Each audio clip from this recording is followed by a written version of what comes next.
আমার মেয়ে বাড়ি থেকে জিনিসপত্র আনতে যায়, পথে সাপে কামড় দিছে।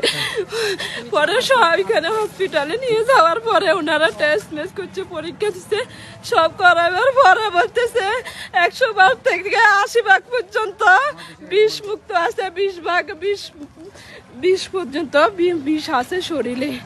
এখন বলছি যে ওর চোখ মুখ যদি অন্ধকার লাগে, শরীরে একটু কাতর হয়েছে, সদরে নিয়ে যাওয়ার জন্য। কালকে থেকে এখন পর্যন্ত ভালো ছিল, কিছুক্ষণের মধ্যে মানে শরীর আস্তে দুর্বল হয়ে গেছে। সাপে কামড় দিয়ে সাপ বলতে আমরা মুন্সিপালে দেখাইছিলাম, তাহলে আমরা ফিনিন তুলছি।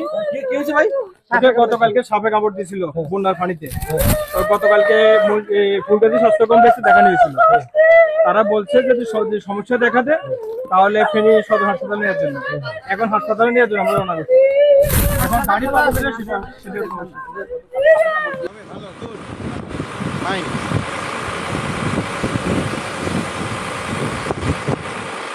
মোটরসাইকেল সহসাই